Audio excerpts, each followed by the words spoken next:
Paycheque. इस कहानी की शुरुआत में माइकल नाम के एक आदमी को दिखाया जाता है जो कि एक रिवर्स इंजीनियर है। यानी कि वो किसी भी प्रोडक्ट को खोल के उसे मॉडिफाई करके और बेहतर बनाकर पेश कर सकता है। यही मार्केट में अब एक नई टेक्नोलॉजी आई है जिसमें मॉनिटर के अंदर हम किसी भी इंसान को 3 डायमेंशन में देख सकते हैं। और एक कंपनी होती है नेक्सन जो इससे भी अच्छी बेहतर टेक्नोलॉजी बनाना चाहती है। वो माइकल के पास जाते हैं और माइकल को एक कमरे में 2 महीने के लिए बंद कर दिया जाता है ताकि वो इससे बेहतर टेक्नोलॉजी को बना सके। अब वो उस कंपनी की इस टेक्नोलॉजी को देखता है और 2 महीनों तक उस पर काम करता है। 2 महीनों के बाद माइकल जब बाहर आता है तो कंपनी के लोगों को अपनी बनाई हुई टेक्नोलॉजी दिखाता है जो हूबहू पहले की कॉपी होती है। इस पर कंपनी वाले कहते हैं कि इसमें और पहले वाली टेक्नोलॉजी में क्या फ़र्क है। और तभी माइकल मॉनिटर को हटा देता है और सबको दिखाता है कि उसने जो नई मॉडिफाइड टेक्नोलॉजी बनाई है इसमें मॉनिटर की ज़रूरत नहीं है। इसमें किसी भी कैरेक्टर की होलोग्राफिक इमेज को देखा जा सकता है और ये देखकर सब के सब बहुत खुश होते हैं। इसके बाद माइकल को एक चेयर पर लेटाया जाता है और उसकी मेमोरी को इरेज कर दिया जाता है। दरअसल 2 महीने जो उसने यहाँ पर बिताए हैं, उसने जो भी यहाँ पर बदला है उसकी यादों से सब कुछ मिटा दिया जाता है। और जब माइकल से तारीख पूछी जाती है तो 2 महीने पहले की तारीख बताता है जिस दिन पहली बार वो यहाँ पर आया था। दरअसल जिस टीम ने उसकी यादों को मिटाया है उसमें उसका बेस्ट फ्रेंड भी है। माइकल को उसके काम के लिए अच्छी खासी कीमत दी जाती है। इसके बाद माइकल अपने घर जाता है जहाँ पर बहुत सारे लेटर्स होते हैं और एक पार्टी का इनविटेशन होता है जो आज ही होती है और ये जिमी ने भेजा होता है। जब वो उस पार्टी में जाता है तो वहाँ पर उसकी मुलाकात रेचल नाम की एक लड़की से होती है जो कि एक बायोलॉजिस्ट है। ये लड़की जिमी के लिए काम करती है जिसकी पार्टी में माइकल आया है। और जब ये उससे बात कर ही रहा होता है कि जिमी वहाँ पर आ जाता है। वो माइकल को अपने साथ ले जाता है और बताता है कि उसे एक प्रोजेक्ट पर काम करना है। अगर वो इस प्रोजेक्ट को करेगा तो उसे इतने पैसे दिए जाएंगे कि कभी उसे दोबारा काम करने की ज़रूरत नहीं होगी। लेकिन इस प्रोजेक्ट के लिए उन्हें उसके 3 सालों की ज़रूरत है। हालांकि माइकल हाँ नहीं बोलता, लेकिन घर जाने के बाद वो सोचता है और तय करता है कि एक बार वो उस कंपनी में जाएगा। अगले दिन उस कंपनी में जाता है जहाँ पर उसका सारा सामान बाहर ही रखवा दिया जाता है और माइकल को बताया जाता है कि जब आपका काम पूरा हो जाएगा तो आपको आपका सामान वापस मिल जाएगा। इसके बाद माइकल को एक इंजेक्शन लगाया जाता है और दूसरा इंजेक्शन उसे तब लगेगा जब उसका काम पूरा हो जाएगा। और पहले और दूसरे इंजेक्शन के बीच में उसकी जितनी भी यादें होंगी वो सब की सब अपने आप ही मिट जाएंगी। अब इस कंपनी का सीईओ जो कि जिमी है वो उसे लेकर एक कमरे में जाता है जहाँ पर उसकी मुलाकात रेचल से होती है जो कि यहीं पर काम करती है। और अब एक बार फिर से जिमी उससे पूछता है क्या तुम सच में इस प्रोजेक्ट पर काम करना चाहते हो। माइकल कुछ सोचता है और जब वो रेचल को देखता है तो हाँ कहता है क्योंकि कहीं ना कहीं वो रेचल को पसंद करने लगा है। जिमी माइकल को एक कमरे में ले जाता है जहाँ पर पहले से एक आदमी होता है जिसके हाथ में सूटकेस है। इस आदमी का नाम विलियम है और जब वो सूटकेस खोलता है तो उसके अंदर से तेज रोशनी निकलती है। और इसके बाद हमें 3 साल बाद का वक्त दिखाया जाता है, यानी कि माइकल को यहाँ पर 3 साल बीत चुके हैं। इसके बाद उसे इंजेक्शन लगाया जाता है और 3 सालों में उसने क्या किया वो सब कुछ भूल चुका है। अब वो घर आता है और अपने बैंक अकाउंट को चेक करता है। उसे पता चलता है कि उसके पास 92 मिलियन से ज़्यादा के स्टॉक्स हैं, यानी कि अब वो बहुत अमीर बन चुका है। ये देखकर उसे बहुत खुशी होती है। वो बैंक जाता है जहाँ पर जब वो सिग्नेचर करता है तो उसके सिग्नेचर अलग होते हैं। यहाँ पर आइंस्टाइन की 5 टिकट्स भी होती हैं लेकिन मोहर सिर्फ 4 पर ही लगी होती है। साथ ही माइकल को एक एनवलप भी दिया जाता है जिसमें उसका सामान है जो माइकल ने यहाँ पर छोड़ा है। लेकिन माइकल कहता है कि मेरा सामान नहीं है। और माइकल इन चीज़ों पर ज़्यादा ध्यान नहीं देता और कहता है कि मुझे अपने पैसों में से कुछ पैसे चाहिए। वो लड़की माइकल को बताती है कि सामान के बदले आप अपने सारे शेयर्स यानी कि सारे पैसे छोड़ चुके हो। माइकल ये जानकर पूरी तरह से हैरान हो जाता है। वो कहता है मैं सामान के बदले कैसे अपने पैसे छोड़ सकता हूँ। लड़की कहती है कि मैं इस बारे में इन्वेस्टिगेशन करूंगी। और अब माइकल पूरी तरह से परेशान है, इसीलिए वो जिमी को कॉल करता है लेकिन जिमी से उसकी बात नहीं होती। जब वो वहाँ से बाहर निकलता है तभी कुछ लोग उस पर हमला करके उसे बेहोश कर देते हैं। और जब उसे होश आता है तो वो FBI के सामने होता है जो उसके ऊपर देशद्रोह का आरोप लगा रहे होते हैं। माइकल कहता है कि मैंने कोई देशद्रोह नहीं किया, मैं एक इंजीनियर हूँ। लेकिन वहाँ पर FBI का एजेंट उसे कहता है कि तुमने गवर्नमेंट की टेक्नोलॉजी को बेचा है। यहाँ पर वो सारा सामान भी होता है जो लड़की बैंक में उसे दे रही थी। माइकल साफ साफ मना कर देता है कि ये सामान मेरा नहीं है। FBI का एजेंट उसी सामान में से घड़ी निकाल कर उसकी कलाई पर लगाता है और वो बिल्कुल फिट होती है जिससे वो समझ जाता है कि ये सामान माइकल का ही है। और अब यहाँ पर माइकल को स्क्रीन पर विलियम की तस्वीर दिखाई जाती है। विलियम वही आदमी है जिसने माइकल को आज से 3 साल पहले सबसे पहले वो ब्रीफकेस खोल कर सिलेंडर दिखाया था जिसके अंदर से रोशनी निकली थी।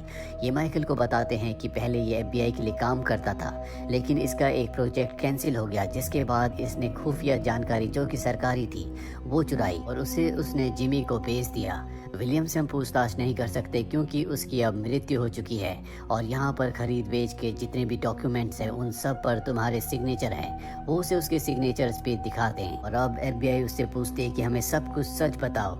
माइकल कहता है कि मैं तुम्हें कुछ नहीं बता सकता क्योंकि उन्होंने मेरी 3 साल की मेमोरी को पूरी तरह से इरेज कर दिया गया है। इसके बाद उसे एक मशीन पर बैठाया जाता है ताकि उसके दिमाग में जितनी भी यादें उन्हें देखा जा सके, पर जब वो 3 साल की यादों को देखते हैं तो उन्हें कुछ भी नहीं दिखता। अब इन्हें कुछ समझ नहीं आता कि इन्हें यहाँ पर क्या करना चाहिए। तभी एक FBI ऑफिसर कहता है कि मुझे सिगरेट पीनी है। माइकल के सामान में जो उसकी सिगरेट थी, दूसरा ऑफिसर उसे वो सिगरेट देता है और जब वो सिगरेट को पीता है तो यहाँ पर फायर अलार्म बज जाता है जिससे चारों तरफ धुआं हो जाता है। माइकल अपनी चेयर से उठता है और अपने सामान के पास जाता है जो बैंक ने क्लेम किया था कि ये उसका सामान है। वहाँ पर ग्लासेस भी होते हैं और जब उन्हें पहनता है तो उसे सब कुछ साफ साफ दिख रहा होता है। माइकल अपना सारा सामान लेकर यहाँ से निकल जाता है और हम जिमी के राइट हैंड को भी देखते हैं जो उसे भागते हुए देख रहा होता है। FBI उसका पीछा कर रही होती है और अब वो एक बस स्टैंड पर जाता है जहाँ पर उसे बस में जाने के लिए पैसों की टिकट की जरूरत है। तभी उसके हाथ से उसका एनवलप गिरता है जिसमें 1 दिन का बस का पास होता है, जिसके बाद वो बस में चला जाता है। बस में जाने के बाद वो एनवलप के सामान को देखता है जिसमें एक डायमंड रिंग भी होती है और जब वो उस डायमंड रिंग को देख रहा होता है तभी एक लड़का उससे उस रिंग को छीनकर बस से कूदकर भाग जाता है। माइकल उसका पीछा करता है और वो देखता है कि सामने उसका बैंक है। इसके बाद वो बैंक के अंदर जाता है और पूछता है कि मुझे सामान किसने भेजा था, जहाँ उसे पता चलता है कि ये सामान खुद उसने अपने आप को भेजा था। वहीं जिमी और उसके राइट हैंड को दिखाया जाता है जो दोनों परेशान होते हैं क्योंकि अब माइकल FBI से भाग चुका है। इन दोनों के मुताबिक उसे अब तक मर जाना चाहिए था। जिमी अब उस मशीन को ऑन करने लगता है जो माइकल ने बनाई थी, पर जब उसे ऑन करने की कोशिश करता है तो उसमें एरर आ जाता है। दरअसल माइकल ने ऐसा जानबूझकर किया था। उसके निकलने के कुछ ही घंटों के बाद ये मशीन खराब हो गई थी। जिमी अपने राइट हैंड से कहता है कि जाओ और माइकल को पकड़कर वापस लाओ क्योंकि वही इस मशीन को ठीक कर सकता है। दूसरी तरफ माइकल को दिखाया जाता है जो एक होटल के अंदर जाने के बाद उस सारे एनवलप के सामान को देखता है जो बैंक से उसे मिला था। उसमें एक चिट होती है जिसमें लिखा होता है if you only look where you can't go you will miss the richest below. ये एक तरह की पहेली है। इसके पीछे एक नंबर भी होता है। फिलहाल माइकल को कुछ भी समझ में नहीं आता और इसके बाद वो अपने फ्रेंड के पास जाता है। ये वही फ्रेंड है जिसके साथ उसने पहला प्रोजेक्ट किया था जिसने उसकी यादों को मिटाया था और जब वो उससे बातें कर रहा होता है तभी टीवी पर एक लॉटरी विनर का नंबर बताया जाता है और ये नंबर वही नंबर होता है जो उसके पास चिट के पीछे लिखा था। और यहाँ पर माइकल समझ जाता है जिमी ने उससे एक टाइम ट्रेवल मशीन बनवाई है और टाइम ट्रेवल मशीन बनाने के दौरान उसने अपने भविष्य को देख लिया था, इसीलिए उसने अपने आप को ये सारा सामान भिजवाया है ताकि वो इस सामान से अपनी खुद की मदद कर सके। साथ ही उसने अपने सारे पैसे छोड़ दिए ताकि उसका ध्यान पैसों पर ना रहकर इस सामान पर रहे। और अब यहाँ पर जिमी के लोग आ जाते हैं जो इनके ऊपर हमला करते हैं और तभी माइकल देखता है कि सामने एक दरवाजा है जो लॉक्ड होता है, लेकिन माइकल के सामान में एक चाबी भी होती है जो अपने दोस्त को देता है और कहता है कि तुम चाबी से दरवाजा खोलकर वहाँ छुप जाओ। उसका दोस्त वहाँ चला जाता है और माइकल यहाँ से भागते हुए रेलवे ट्रैक तक पहुँच जाता है। यहाँ पर भी जिमी के लोग आ जाते हैं जो उसको मारने वाले होते हैं, लेकिन माइकल एक बार फिर से अपने सामान में से स्प्रे निकालता है और उन पर हमला करता है और किसी तरह से यहाँ से भाग जाता है। और अब वो ट्रेन टनल के अंदर है, पीछे से ट्रेन आ रही होती है और तभी वो वहाँ पर पैनल बॉक्स खोलकर अपने सामान से एक पिन निकालता है जिससे वो पैनल बॉक्स के अंदर शॉर्ट सर्किट करता है। इस वजह से ट्रैक की सारी ग्रीन लाइट्स रेड लाइट में कन्वर्ट हो जाती है और ट्रेन रुक जाती है और इस तरह से माइकल अपनी जान बचाकर यहाँ से निकल जाता है। एक बार फिर से वो अपने सामान को चेक करता है और उसे एक कैफे का एक कार्ड मिलता है। जब वो वहाँ पर फोन करता है तो उसे पता चलता है कि उसने वहाँ पर 2 लोगों के लिए टेबल बुक की है।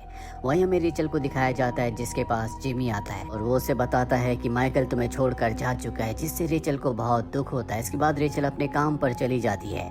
माइकल के लोग जब उसके घर की तलाशी लेते हैं, मिरर पर उन्हें माइकल का एक मैसेज मिलता है जिसमें उसने रेचल को एक कैफे में मिलने के लिए बुलाया होता है, लेकिन जिमी वहाँ पर रेचल की जगह अपने एक साथी माया को भेजता है कि वो माइकल से उसका स्वाइप कार्ड ले सके और वो लड़की माइकल के पास जाकर उसे यकीन दिला देती है कि वही रेचल है।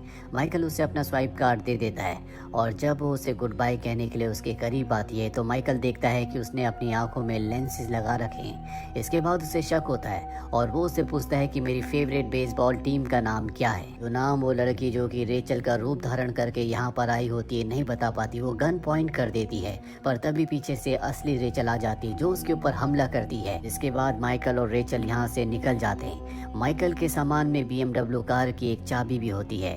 दरअसल उसने पहले भविष्य देख लिया था कि उन्हें यहाँ से भागना होगा, इसीलिए उसने यहाँ पर पहले से BMW गाड़ी रखी हुई थी। जब वो गाड़ी की चेन से उसे अनलॉक करता है तो उसे पता चलता है कि ये BMW की बाइक है और वो उस बाइक में रेचल को लेकर यहाँ से निकल जाता है। जिमी के लोग अभी उसका पीछा कर रहे होते हैं, साथ ही FBI की टीम भी यहाँ पर आ जाती है, लेकिन माइकल इन सब को चकमा देकर यहाँ से निकल जाता है और अब एक बार फिर से वो सामान को देखता है जिसमें टिकट्स भी होती हैं। और जब वो उन टिकट्स को ध्यान से देखता है तो टिकट्स में जो आइंस्टाइन की फोटो होती है उसकी आंखों में उसे कुछ दिखता है। इसके बाद वो उन आंखों को माइक्रोस्कोप से देखता है जिस पर न्यूज़पेपर की कटिंग्स होती है जो कि भविष्य के न्यूज़पेपर है, और इससे उसे पता चलता है कि जिमी की कंपनी ने जो आविष्कार किया था उससे कई देशों के बीच में वॉर शुरू हो गई, जिसके बाद न्यूक्लियर हमले हुए और पूरी दुनिया खत्म हो गई।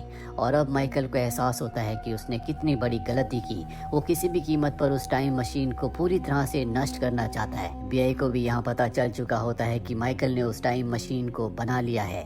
साथ ही वहाँ जिमी को दिखाया जाता है जो किसी भी कीमत पर उस हार्डवेयर से उस एरर को हटाना चाहता है ताकि वो टाइम मशीन को दोबारा से यूज कर सके। जिमी और उसके लोग माइकल के उस सामान की भी इन्वेस्टिगेशन करते हैं जो उसने अपने आप को भेजा था। उसमें इस कंपनी का एक पास भी होता है जिससे कंपनी के अंदर आया जा सकता है। और अब जिमी और उसके लोगों को पता है कि माइकल यहाँ एक बार फिर से आएगा। माइकल रेचल के साथ इस कंपनी में आ जाता है और जहाँ पर टाइम मशीन होती है वो उसके अंदर जाकर अंदर से लॉक को खराब कर देता है ताकि कोई भी अंदर ना आ सके। मशीन को नष्ट करने से पहले एक बार फिर से वो अपना भविष्य देखना चाहता है और जब वो भविष्य देखने के लिए मशीन को एक्टिवेट करता है तो उसे पता चलता है कि उसने मशीन के अंदर एरर डाल दिया था जो एक पहेली से था। वो उस पहेली को सुलझाकर एरर को ठीक कर देता है और अपना भविष्य देखता है जिसमें वो देखता है कि उसे गोली लग गई। और अब यहाँ पर जिमी के लोग भी आ जाते हैं जो कि दरवाजे के बाहर होते हैं, दरवाजा खोलने की कोशिश कर रहे होते हैं। माइकल के पास उसके सामान में से सिर्फ एक बुलेट बची है जो एक सिलेंडर के साथ बांध देता है। चल उससे पूछती है कि तुम ये क्या कर रहे हो। वो बताता है कि ये हाइड्रोजन सिलेंडर्स हैं जो मशीन को ठंडा रखती हैं और जब मशीन ऑन होगी इसकी नॉब खुलेगी तो इस बुलेट की वजह से सारे के सारे सिलेंडर्स फट जाएंगे जिससे मशीन नष्ट हो जाएगी। और अब यहाँ पर अंदर जिमी के लोग आ जाते हैं। दोनों अपनी जान बचाकर यहाँ से भागते हैं। वहीं जिमी को पता चल चुका है कि मशीन ठीक हो चुकी है, इसीलिए मशीन में एक बार फिर से भविष्य देखता है जहाँ पर वो देखता है कि माइकल को गोली लगने से उसकी मृत्यु हो गई। देखकर जिमी को बहुत खुशी होती है। वहीं माइकल और रेचल जिमी के कई लोगों को मार चुके हैं और ये लड़ते लड़ते उस जगह पहुंच जाते हैं जहां पर माइकल को गोली लगेगी। यहाँ पर FBI की टीम भी पहुंच जाती है जिन्हें पता है कि माइकल मशीन बना चुका है और FBI नहीं चाहती कि इस मशीन को नष्ट किया जाए, इसीलिए वो भी माइकल को मारना चाहती है।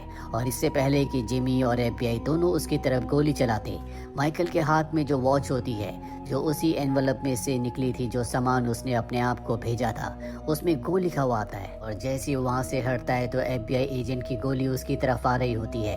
ये वही फ्यूचर होता है जो उसने और जिमी ने उसके लिए देखा था और माइकल के हटने की वजह से वो गोली जिमी को लग जाती है जिससे उसकी मृत्यु हो जाती है। वही हमें जिमी के राइट हैंड को दिखाया जाता है जो कि टाइम ट्रेवल मशीन के पास होता है। वो अपना भविष्य देखता है। इसमें उसे एक ब्रास दिखता है जो यहाँ इस मशीन के पास हुआ होता है और तभी वो बुलेट जो कि माइकल ने सिलेंडर के साथ बांध दी थी वो हाइड्रोजन सिलेंडर के अंदर चली जाती है जिससे यहाँ पर एक ब्लास्ट होता है। इस ब्लास्ट में सभी लोग मारे जाते हैं लेकिन माइकल और रेचल यहाँ से निकल जाते हैं। इसके बाद ये रेचल की नर्सरी में जाते हैं जहाँ पर माइकल का दोस्त भी आता है। के पास रेचल के दो पक्षी भी होते हैं जिन्हें देखकर वो कहता है कि शायद यहाँ पर कुछ और भी है।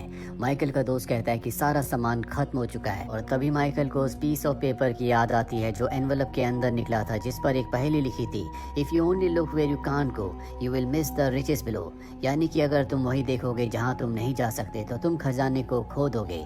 और अब वो पिंजरे के अंदर देखता है जहाँ पिंजरे के अंदर न्यूज़पेपर के नीचे लॉटरी का उसे वो टिकट मिलता है जो जैकपॉट लगा था। ये वही नंबर का टिकट होता है जो टीवी पर अनाउंस हुआ था और इसकी कीमत होती है $90 मिलियन, यानी कि अब वो $90 मिलियन का मालिक है। उसे उसका खजाना मिल गया और इसी के साथ ये फिल्म, ये कहानी यहीं पर खत्म हो जाती है। उम्मीद करते हैं कि ये कहानी आपको पसंद आई होगी।